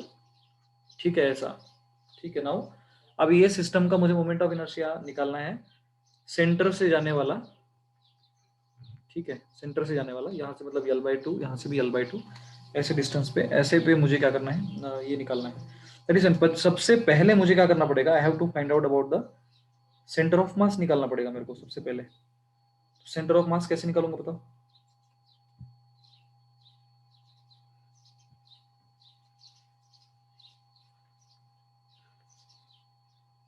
एक्सिस ऑफ रोटेशन कहाँ है उसका? पासिंग थ्रू द सेंटर है।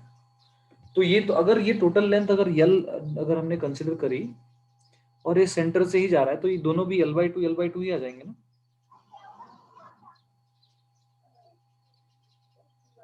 Center of mass से जा रहा है ना sir?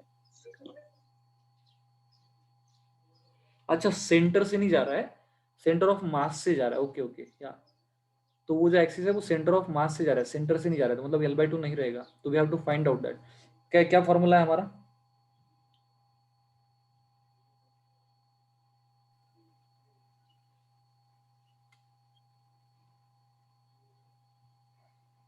m1r plus m2l minus r upon m1 plus m2. फिर से बोलो, m1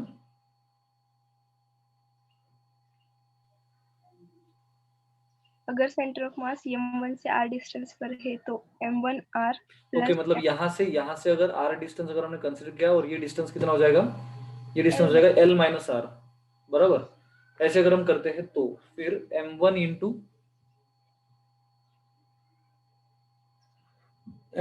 r is equal to कितना,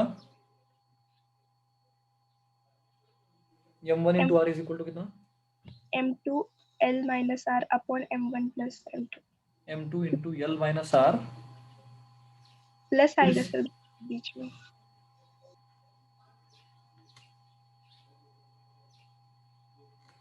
अच्छा तो आप इन दोनों को ऐड कर रहे हो, ये ऐसा बोल रहे हैं आप, plus of m2 into l minus r is equal to क्या लिखोगे फिर, divide by m1 plus m.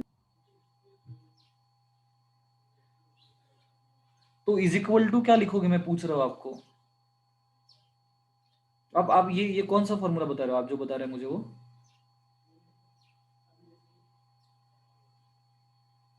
तो एक्चुअली प्रॉब्लम क्या है कि हमने ये कंसीडर, हमें अगर नहीं पता है तो we have to take it as a differently, हमें उसको अलग से लिखना पड़ेगा एक्चुअली।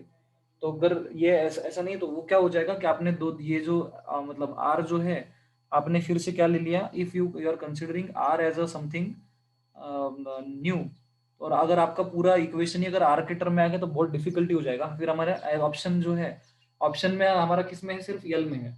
प्रॉब्लम ये कि लास्ट में फिर अगर आर कटना चाहिए, आर नहीं कटा तो प्रॉब्लम हो जाएगा। बेटर है कि तो उसको ना ही यूज करो आप, ठीक है। तो मैं ऐसा मतलब यूज करेंगे that is also fine, but नहीं भी यूज करें तो भी चलना चाहिए, ठीक है। That is what I want to say. तो यहाँ से मैं क्या लिख सकता हूँ फिर, आई कैन से दैट अगर मैंने आर बोला तो आर इज इक्वल टू, तो ये तो चलो ठीक है, एक आर है तो दूसरा कितना हो जाएगा, दूसरा हमारा एल माइनस आर हो जाएगा, ये हमें समझ में आता है। तो अगर मैंने सिर्फ और सिर्फ अगर बोला कि मुझे ये वाला distance L minus R in terms of R लिखना है या फिर इन टर्म्स ऑफ एल लिखना है, कैन आई डू दैट, क्या मैं वो कर सकता हूँ क्या?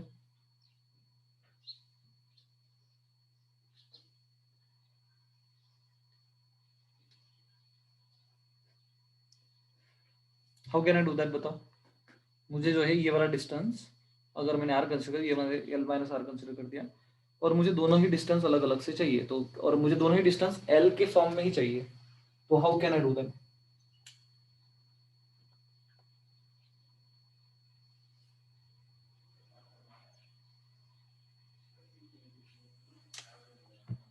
उसके लिए आपको क्या करना पड़ेगा, ये जो दोनों डिस्टेंस है ना आर और आर माइनस एल, इन दोनों को आप क्या करो, आप इन दोनों को एल के फॉर्म में कन्वर्ट कर लो in terms of the masses.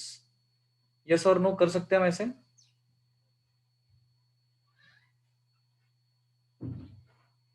देखो आपने सुना नहीं formula, x is equal to या फिर x सेंटर ऑफ मास या फिर r centre of mass is equal to what, m1 r1 plus m2 r2 divide by m1 plus m2। सुना है कि नहीं सुना है? इसको x कंसिडर कर लो, ये ओरिजिन है मान लो हमारा m1 माने, ये हमारा x है, इसको हम y कंसिडर, ऐसा कंसिडर कर सकते हैं कि नहीं कर सकते बताओ? तो इससे मुझे r मिल जाएगा ना डायरेक्ट डायरेक्ट, तो मेरा जो x सेंटर ऑफ मास जो मुझे मिलेगा, जो मैंने r बोला हुआ है वही मुझे मिल जाएगा। r इज इक्वल टू मुझे मिल जाएगा कितना मिलेगा मुझे बताओ, m1 इंटू 0 तो उसको मैं लूंगा नहीं, प्लस ठीक है दूसरा m2 इंटू कितने दूरी पर है बताओ, l दूरी पर है, m2 into l divided by m1 plus m2, समझ में आएगा बताओ? डायरेक्ट मेरे को क्या मिल गया, ये r ही मिल गया है। तो अभी मुझे r को अलग से लिखने की जरूरत नहीं है, तो मैंने r को भी क्या कर दिया है, कन्वर्ट कर दिया in the form of l automatically. Similarly मैं दूसरा अगर ये वाला डिस्टेंस अगर मान लो मेरा यहाँ से यहाँ तक मुझे भी वैसे भी मुझे l माइनस आर डिस्टेंस चाहिए बेसिकली, तो मुझे उसको इसको लिखने की, तो अगर मैंने इसको मान लो अगर L1 बोल दिया और यहाँ से अगर इसको मैं अगर L2 बोलता हूँ दैट इज ऑल्सो फाइन। तो जैसे ये मैंने क्या कर दिया, RCM निकाल दिया, तो इसको मैंने बोला let say L1 which is equal to R is equal to this, L2 is equal to कितना निकालूंगा मैं उसी तरह से। अभी मैं कर सकता हूँ L माइनस क्या कर सकता हूँ मैं, L1 कर सकता हूँ। अभी आप क्या कर सकते हो, आप L2 इज इक्वल टू, तो आप बोल सकते L minus L1 L minus M2 into L divide by M1 plus M2, अभी आप कर सकते हो। तो यहाँ से कितना मिलेगा आपको, यहाँ से मिलेगा m1l divided by m1 plus m2। तो आपको l1 यहाँ से भी डिस्टेंस मिल गया है, यहाँ से भी डिस्टेंस मिल गया है। Now it is a very simple for you. अब आपको मोमेंट ऑफ इनर्शिया निकालना है। मोमेंट ऑफ इनर्शिया माने क्या, I is equal to I1 plus I2 which is equal to what, m1 l1 का square plus m2 into l2 का square. अब बात ये है l1 भी मैंने l के फॉर्म में ही लिखा है, m2 l2 भी मैंने m और l के m1 और l के फॉर्म में ही लिखा है। तो दोनों का डिनोमिनेटर क्या हो जाएगा, मेरे लिए कांस्टेंट हो जाएगा। तो that is very simple for me. अगर इसको करते हैं तो बताओ कितना आएगा। I इज इक्वल टू, अगर मैं नेट निकालू इन दोनों को ऐड करके, m1 इंटू l1 का स्क्वायर। l1 का स्क्वायर मतलब इसका स्क्वायर, इसका स्क्वायर मतलब कितना हो जाएगा, इसका भी स्क्वायर है, इसका भी स्क्वायर है, और डिनोमिनेटर में इसका भी स्क्वायर है। तो इसका भी स्क्वायर है और डिनोमिनेटर में इसका भी क्या है, स्क्वायर है। समझ में आया क्या, बताओ।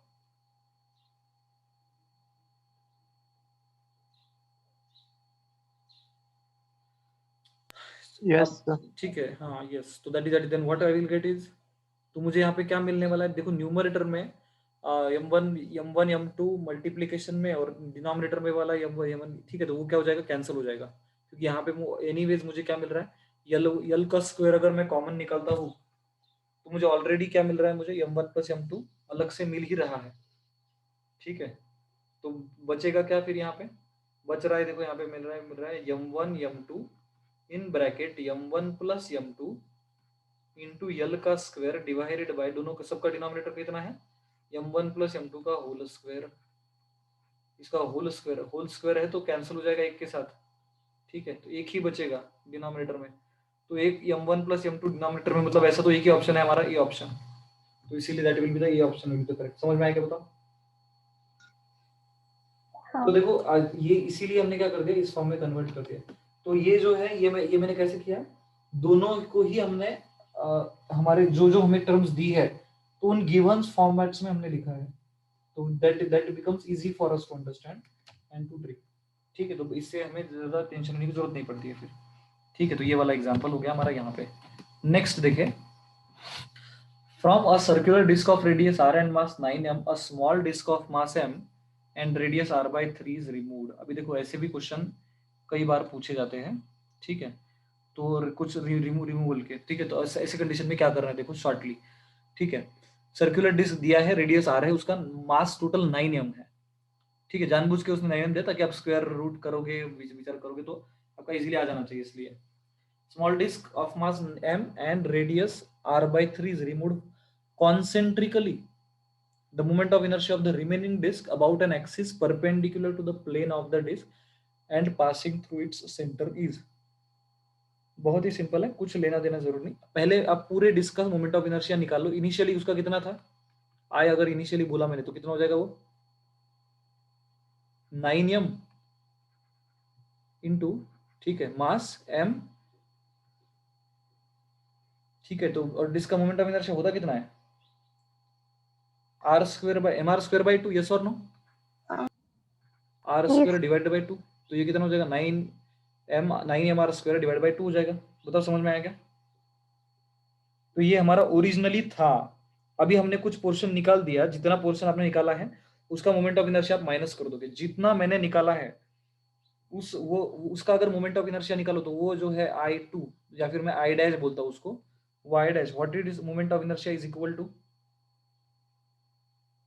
वो भी mr स्क्वायर बाय 2 ही आएगा, बट उसका रेडियस कितना है और उसका मास कितना है वो मुझे चेक करना पड़ेगा। तो वो है हमारा m इंटू r/3 का होल स्क्वायर, मतलब कितना हो जाएगा, mr square divided bye 9 into 2 मतलब 18 हो जाएगा। Yes, तो मैं क्या बताऊँ, तो इसमें से इतना माइनस कर दो, आपका आंसर मिल जाएगा। बताओ कितना आता है, 9mr स्क्वायर बाई 2। आप और एक 9 से मल्टीप्लाई करके देखो तो ज्यादा आसान हो जाएगा आपका। डिनोमिनेटर में आपका ये बच जाएगा, ठीक है। 9 से मल्टीप्लाई करूंगा तो दोनों का 18, तो दोनों का डिनोमिनेटर 18 है, ठीक है। तो डिनोमिनेटर आया मेरा 18, 9 into 9 81 mr square minus mr square, कितना हो जाएगा, 80 mr स्क्वायर, 80 mr स्क्वायर। तो कितना हो जाएगा बताओ ये, first option. आएगा। ठीक है। That is how we can understand the point. समझ में आएगा? This one is option is the correct. ठीक है, सिंपल ट्रिक यूज करने का। जो देखो देखो देखो जितना मास, अगर मैंने कुछ मास रिमूव किया, कुछ मास कम किया, इसका मतलब क्या कि वो जो मास है मैंने कम करने का रीजन क्या है कि उतना मास कम करके उतना ही वो अपोज भी कम करेगा, उतना ही पोर्शन मैंने निकाल दिया था, मतलब वो पोर्शन में क्या कर रहा हूँ मैं, रिमूव कर रहा हूँ, तो that's why moment of inertia उसका कम हो गया। That is what it is. Next देखो, the direction of the circular disc of the circular ring each of same mass and radius around their respective axes is. ठीक है, तो यहाँ पे हमें क्या करना है, we have to find out the ratio of the radius of gyration, मतलब k1/k2 इस तरह से हमको रेडियस ऑफ गायरेशन वगैरह ये सारी चीजें निकालनी है। ठीक है, how will we find out that? ठीक है, दिया क्या है हमको, circular disc to that of the circular ring, mass same है, रेडियस से भी सेम ही है, तो आप ही बताओ मुझे कितना कितना करो, कितना हो जाएगा ये डिस्क का मोमेंट ऑफ इनर्शिया कितना होता है? mr²/2 होता है, और रिंग का कितना होता है, सिर्फ mr²। तो के स्क्वायर, अगर सॉरी के स्क्वायर की अगर हम बात करें तो के स्क्वायर की का अगर हमने रेशियो लिया तो कितना आएगा, वो आएगा 1/√2 ही आएगा, बस इतना ही आएगा वो, और तो कुछ आने वाला नहीं है। बराबर, तो कौन सा ऑप्शन आएगा? डी ऑप्शन आएगा, करेक्ट है? बताओ, समझ में आएगा? Yes I hope you can do this. Next देखो, two bodies have their moment of inertia I and 2 are respectively about their axis of rotation if their kinetic energy varies, energies of rotation are equal, okay, उनका kinetic energy of rotation equal है, their angular velocities will be in the ratio, okay, kinetic energy अगर समान है तो आप क्या कर सकते हो, I can write half of I1 ω1 का square is equal to half of I2 ω2 का स्क्वायर। बराबर, तो अभी मुझे चेक करना है दोनों में क्या अलग अलग। Two bodies have their moment of inertia I and 2I, तो मैंने बोला हाफ एज इट इज, एक का है I और उसका मोमेंट ऑफ इनर्शिया मैंने ω1 ले लिया है, is equal to half of I2 कितना है 2I इंटू ω2 का स्क्वायर मैंने ले लिया है। I कैंसिल हो गया, ठीक है, 2 यहाँ पे कैंसिल हो गया, तो बचा है ω1 square is equal to 2ω2 square. मुझे पूछा है their angular velocities will be in the ratio. ठीक है, पहला बॉडी जिसका मोमेंट ऑफ इनर्शिया आया था उसका ω1 था, तो what is ω1 upon ω2 is equal to 1/√2। बताओ, डी ऑप्शन आएगा उसका भी।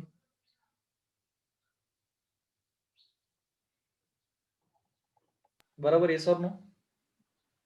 √2/1 √2/1 कैसे आएगा? Two bodies have their moment of inertia, हमें ω1/ω2 पूछा है, ω2/ω1। अच्छा, ओके, यस, टू वहीं पे रहा ना, यस, ओके, ω1 अपॉन ω2 स्क्वायर है, यस, √2/1 आएगा, मतलब सी ऑप्शन आएगा उसका, yes, not D1, C option आएगा उसका। ठीक है, तो यहाँ पे आप क्या कर रहे हो, ω2 को नीचे लेके जा रहे हो और 2 वहीं का वही रह रहा है। आई होप आपको ये समझ में आ गया। नेक्स्ट देखो, for the adjoining diagram the correct relation between the I1 I2 and I3 is I is the moment of inertia। I1 I2 मतलब along the AB, along the BC, along the AC। बहुत simple है, बताओ कौन सा आएगा?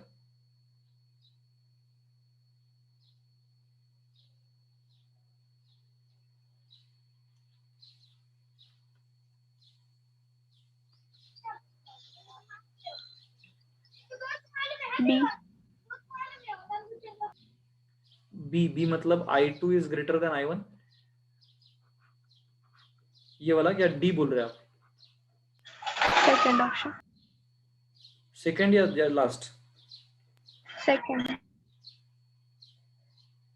क्यों ऐसा?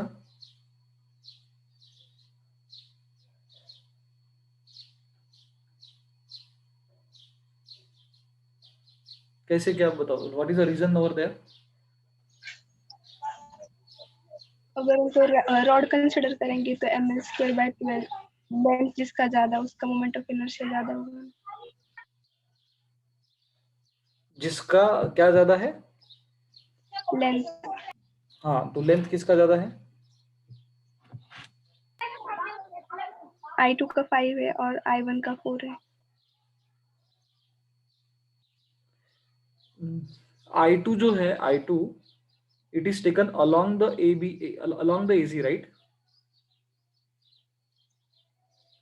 तो अगर आप अलोंग द AC लोगे तो ये अगर एक्सिस है तो यहाँ पे तो डिस्टेंस तो सबसे ज्यादा इसका रहेगा ना, नहीं नहीं, हाँ राइट राइट करेक्ट है, क्योंकि बीसी से भी अगर आप लोगे तो इसके बहुत पास बहुत ज्यादा मास है और इससे दूर बहुत कम मास है। इवन इवन अगर आप यहाँ से भी कंसिडर करोगे तो यहाँ पे भी इसके मास इसका पास बहुत ज्यादा मास है, इसके पास बहुत कम।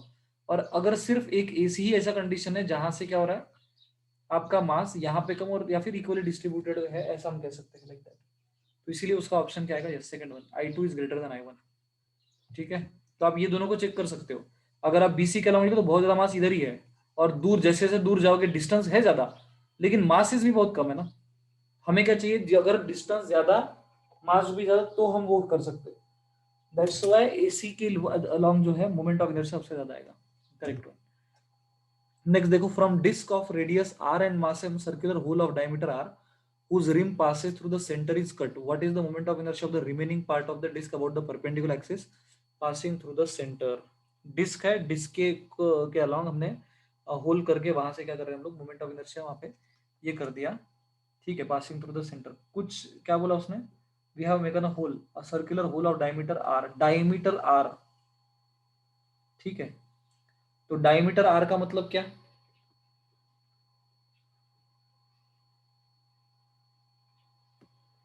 What is mean by diameter r, उसका रिम डायमीटर। ठीक है, उसका रिम पास हो रहा है सेंटर से, इसका मतलब अगर मेरा ये सर्कल है और अगर ये उसका सेंटर है, उसका डायमीटर रेडियस जितना है, मतलब वो ऐसा ऐसा सर्कल हो गया, बराबर क्या बताओ, ये हो गया r और ये हो गया r, तब जाके उसका डायमीटर क्या हो जाएगा। ठीक है, इट इज लाइक सॉरी उसका डायमीटर यहाँ से यहाँ तक r हो जाएगा और ये r/2 ये r/2 हो जाएगा।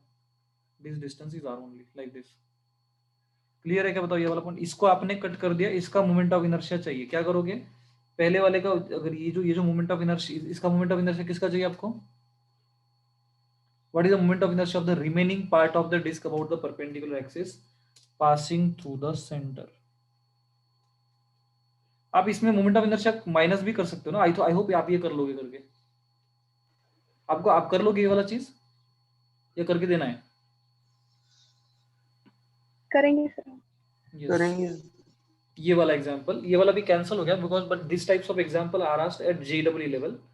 तो इसमें क्या दिया देखो, अगर आपका टेंजेंट, इसका मैं आपको आंसर बता देता हूँ, इसका ऑप्शन दिया है, आप चेक कर लेना इसको। ठीक है, तो अब क्योंकि अभी अभी हमने ऐसा क्वेश्चन कर लिया तो मैं बार बार वो नहीं लेना चाहता। देखो ये इसका भी समझ में आ जाता है, सेंट्रल एक्सिस से जाने वाला टेंजेंट है, तो मोमेंट ऑफ हमको क्या चाहिए, उसने बोला the moment of inertia of the system, ठीक है, अबाउट एक्सिस डैश, इसका मोमेंट ऑफ इनर्शिया लेने का अबाउट द डायमीटर, इन दोनों का मोमेंट ऑफ इनर्शिया लेने का अबाउट द टेंजेंट, और दोनों सबको ऐड कर दो, बताओ कितना आएगा। आपको मैं डायरेक्टली भी पूछ सकता हूँ, ये पहले तो देखो शेल्स है, शेल्स का मोमेंट ऑफ इनर्शिया मतलब कितना हो गया है, 2/3 mr², राइट, स्क्वायर 2/3 mr², और ये हो गया सेंट्रल एक्सिस के along, plus 2 times of about the tangent कितना होता है, 5/3 5/3 mr²। ठीक है, तो बताओ टोटल कितना आएगा, which option is the correct one then?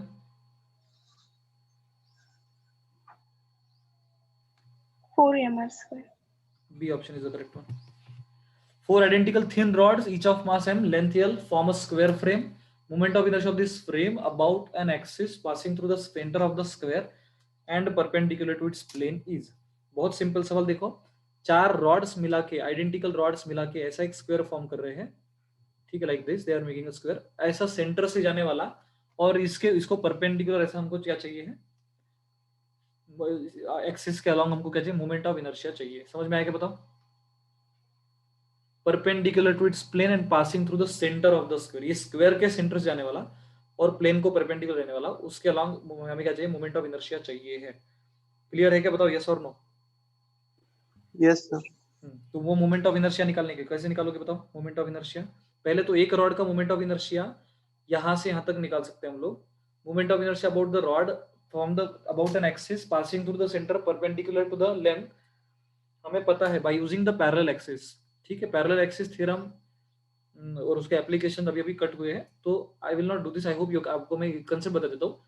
यहाँ का जो मोमेंट ऑफ इनर्शिया है और यहाँ का मोमेंट ऑफ इनर्शिया, दोनों को इन दोनों में क्या करोगे, पैरेलल एक्सिस, उसको मल्टीप्लाई 4 कर दो, आपका आंसर हो जाएगा। That is as simple as that.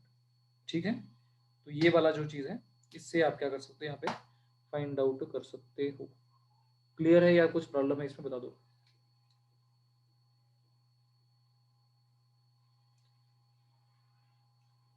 Yes, is that clear? Option D है क्या सर?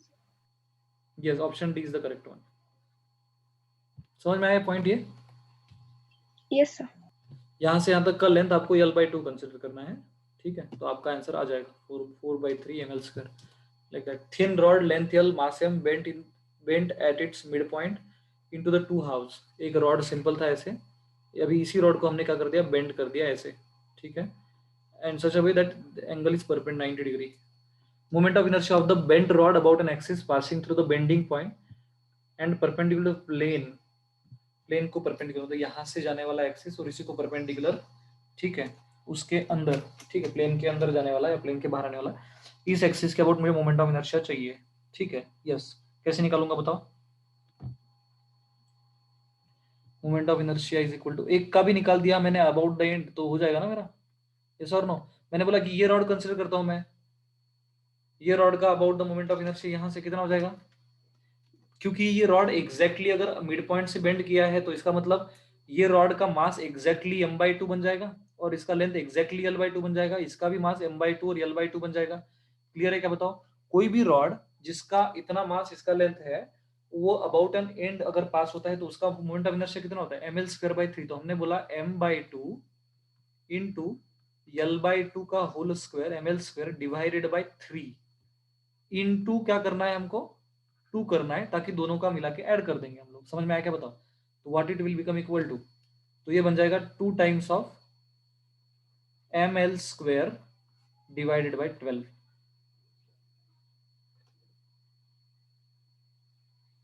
बराबर 2 टाइम्स आएगा या कितना टाइम्स आएगा, नहीं यहाँ पे तो 4 हो जाएगा ना, 4 हो गया तो यहाँ पे फिर ये 2 कट जाएगा, ml² डिवाइड बाई 12 आएगा, तो ml² डिवाइड बाई 12 मतलब डी ऑप्शन आएगा हमारा। समझ में आया क्या बताओ? Yes sir. तो कंसेप्ट बहुत छोटी है, ठीक है, कोई ऐसा हेवी या कुछ डिफिकल्ट वाला ऐसा कुछ नहीं दिया आपको, it is a very simple one. आई इस हिसाब से आप इस इक्वेशन को सॉल्व कर सकते हो, ठीक है। यस, नेक्स्ट देखो, a wheel of angular acceleration alpha दिया हुआ है, alpha is given to be equal to 3 radian per second square and initial angular speed of, ठीक है, ओमेगा इनिशियल दिया हुआ है आपको 2 रेडियन पर सेकेंड्स, ठीक है, in time of 2 seconds.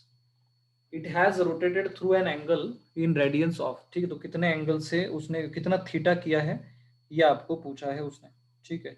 Okay fine, how will we find out, we have to find out the theta now, ठीक है। तो we can use some equation like we know that हमारा सेकंड काइनेमेटिकल इक्वेशन अगर हम देखें तो कितना होता है, omega i t plus half of alpha t square, ये यूज कर सकते हैं क्योंकि सारी चीजें हमें दी हुई है, हमें निकालना है थीटा। अब बताओ इनिशियल ओमेगा कितना है उसका 2 इंटू टाइम कितना लगा बोल रहा है 2 प्लस हाफ ऑफ अल्फा कितना दिया है 3 इंटू टी का स्क्वायर मतलब 4। समझ में आया क्या बताओ?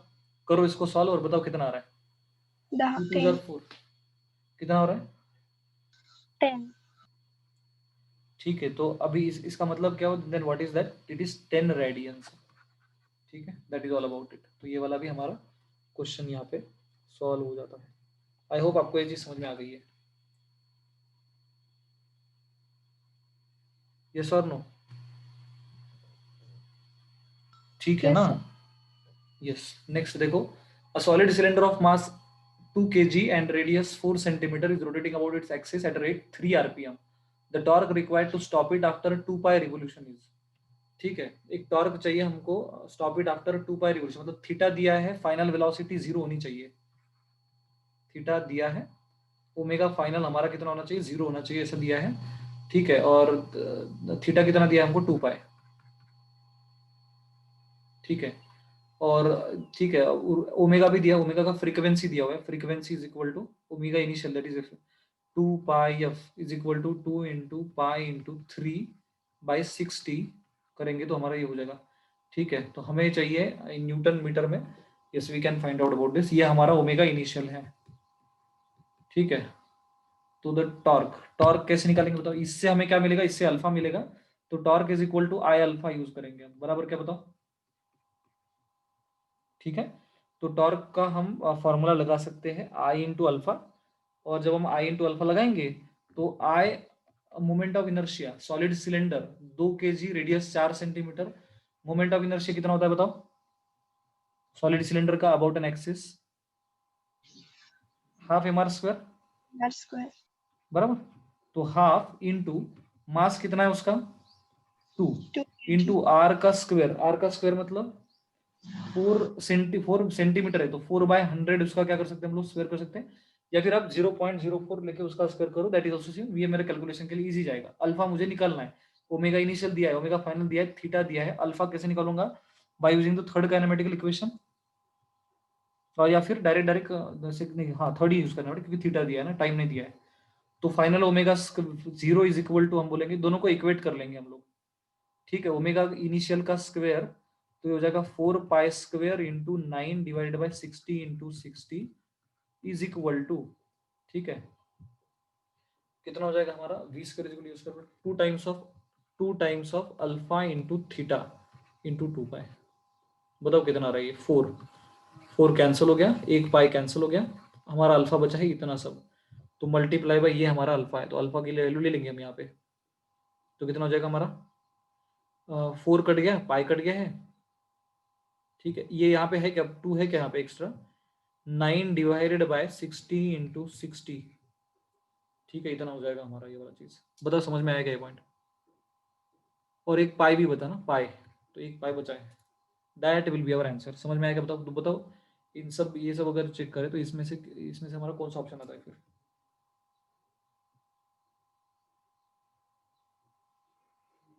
ठीक है। तो आप अगर इनको सॉल्व करेंगे तो देन आपका बी ऑप्शन आना चाहिए, ठीक है।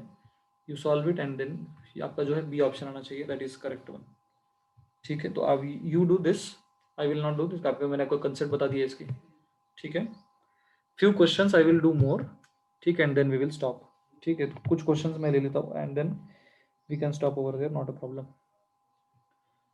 3 objects A, B, C have same mass, radius r, they spin the same angular about the symmetric axis. The amounts of work required to bring them to rest would satisfy the relation. हाँ ये भी वैसा ही question है, आप बताओ, बहुत tricky question और simple question. किसको रेस्ट पे लाने के लिए किसको सबसे ज्यादा ताकत लगानी पड़ेगी, जिसका मोमेंट ऑफ इनर्शिया सबसे ज्यादा होगा उसको रेस्ट पे लाने से के लिए भी सबसे ज्यादा ताकत लगानी पड़ेगी, यस और no. Yes solid sphere, Yes, sir. Circular disc और सर्कुलर रिंग, किसका मोमेंट ऑफ इनर्शिया सबसे ज्यादा है, किसका मोमेंट ऑफ इनर्शिया सबसे ज्यादा है, रिंग का ना, mr स्क्वायर। इसके डिनोमिनेटर में कुछ नहीं है, इसके मल्टीप्लिकेशन में 1/2 नहीं, 1/3 नहीं, 2/3 नहीं, कुछ नहीं है इसके वन, तो यही आएगा। तो ये ऑप्शन आने वाला है सिंपल, क्योंकि ओमेगा सी तो यही दिया हुआ है मुझे, ठीक है। ठीक है, देखो ऐसे क्वेश्चन भी पूछ सकते हैं, तो जिसका ट्रिक और जिसका कॉन्शियसनेस क्लियर है क्वेश्चंस के बारे में, he can do it easily, ठीक है। That's all about it. तो ये हमारा, हम यहाँ पे क्या कर सकते हैं, इजीली ये वाला चीज हम लोग सॉल्व कर सकते हैं, ठीक है। यस दैट इज, ये वाला चीज हमारा यहाँ पे क्लियर हो गया। नेक्स्ट देखो, rope is wound around a hollow cylinder of mass 3 kg, radius 40 centimeter. What is the angular acceleration of the cylinder if the rope is pulled with a force of 30 Newton. 30 Newton से रोप को, देखो ऐसे ही question मैंने आपको कल ही बताया था ये, ठीक है। हॉलो सिलेंडर है, हॉलो सिलेंडर, और इसको हम खींच रहे हैं, मतलब क्या, टॉर्क, ठीक है। और torque is equal to I into alpha लगा के आपको ये वाला चीज निकालना है। समझ में आता है ये पॉइंट। और आपको निकालना क्या है, what is the angular acceleration of the cylinder, ठीक है। तो आपको एंगुलर एक्सेलरेशन निकालना है। तो पहले तो बताओ, hollow cylinder moment of inertia कितना होता है, mr स्क्वायर, यस और नो। Yes, ठीक है, sir. Torque tau is equal to I into alpha, ठीक है। टॉर्क दिया है क्या, नहीं दिया है।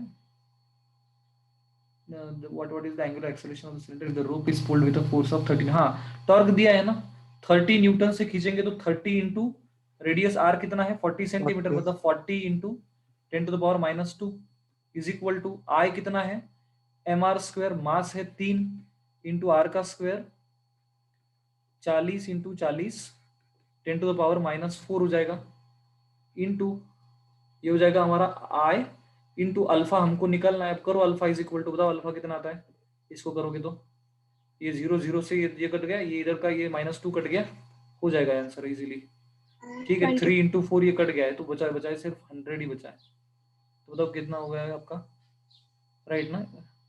और कुछ बचा है क्या आपका? अच्छा यहाँ पे एक्स्ट्रा एक 4 है, ओके 4 है मतलब 25, तो कितना हो जाएगा 100 है और इधर है 4 अल्फा बचा है, तो कितना हो जाएगा बताओ आपका ऑप्शन 25। यहाँ पे बचा है 100 और यहाँ पे बचा है 4। क्लियर है क्या बताओ सबको? Yes sir. सिंपल एग्जाम्पल हो गया, ठीक है, that is all about it. There are some more questions, कुछ मैं और 3 क्वेश्चन कर लेता हूँ ताकि and then we will can stop, okay I will do more 3 questions, ठीक है, एंड देन आप दूसरा क्लास के लिए चले जाओ। Uniform circular disc of radius 50 centimeter rest is free to turn about axis which is perpendicular to the plane and passes through the center, subjected to a torque, produces a constant angular acceleration. The net acceleration in meter per second square at the end of 2 seconds approximately is equal to, ठीक है, कर सकते हो आप इसको। इसके लिए क्या करना है आपको, नेट एक्सेलरेशन निकालना है।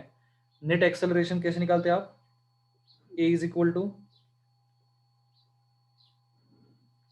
नेट एक्सेलरेशन हमें पता है, नेट दो टाइप का एक्सेलरेशन होता है, tangential acceleration at square plus radial ar square, या राइट। तो इसका यूज करके आप निकालोगे, ठीक है, तो मैं आपको कंसेप्ट बता दी है, आप ये कर लेना खुद। Solid cylinder of mass 50 kg and radius 0.5 meter, free to rotate about a horizontal axis, massless string wound on a cylinder with one end attached to it, another hanging freely. Tension in the string required to produce an angular acceleration of 2 revolutions per second is, आपको angular acceleration alpha निकालना है, ठीक है, तो ये भी वैसे ही हो गया, ठीक है। Torque tau is equal to I into alpha, से अल्फा आप निकाल सकते हो यहाँ से, ठीक है, तो मैं आपको कंसेप्ट बता दी, आप ये इसको कर लो। लास्ट क्वेश्चन मैं भी इसका भी आपको ट्रिक बताने वाला हूँ, आप खुद कर लेना इस चीज को। Rod P Q mass m length L hinge at end P, rod is kept horizontal by massless string tied to point Q as shown in figure, when string is cut the initial angular acceleration of the rod is, alpha is equal to कितना हो जाएगा बताओ, initial angular acceleration alpha निकालना है, that is quite tricky question है ये, बताओ इसको कैसे करोगे आप। तो इसके लिए अभी आपको वही यूज करना पड़ेगा, torque tau is equal to I into alpha, yes और नो, क्योंकि एक यहां से फिक्स है, ये कल ही मैंने एग्जांपल दिया था आपको अगर याद होगा तो, यहां से फिक्स है, इसको कट किया तो ये नीचे आएगा, तो आई इंटू अल्फा मतलब देखो वन एंड से जब निकलता है तो आई कितना होता है बताओ, ml स्क्वायर डिवाइड बाय 3 होता है, right, ml square by 3 into alpha निकालना है, और टॉर्क वी डोंट नो, अब टॉर्क जो है वो सेंटर ऑफ मास से लगेगा, यस और नो, L/2 से, mg जो कहाँ लगने वाला है, सेंटर ऑफ मास यहाँ पे लगने वाला है, तो torque is equal to what then, force into that is mg into perpendicular distance कितना है L/2, समझ में आया क्या बताओ। हाँ therefore alpha is equal to कितना आ जाएगा हमारा 3g/12, ठीक है, 3g/12 मतलब कौन सा ऑप्शन आएगा, सी ऑप्शन आएगा हमारा, समझ में आया क्या बताओ। Yes sir. ठीक है, तो यहाँ से यहाँ तक हमारा ये वाला चीज हो गया है, तो मैंने आज 30 क्वेश्चंस क्लियर किए हैं, ठीक है, कुछ मैंने आपको डायरेक्टली हिंट देके लास्ट में मैंने आपको हिंट देके बता दिया, बट एटलीस्ट 30 क्वेश्चंस मेरा मानना था कि आई शुड डू, तो समझ आने में थोड़ी सी दिक्कत हो जाती है कभी, ठीक है, कि मुझे लगता है कि आप लोग को समझ में आ रहा है कि नहीं, that's why I don't do, तो that's how we can do. Thank you very much, we will stop over here. Thank you sir.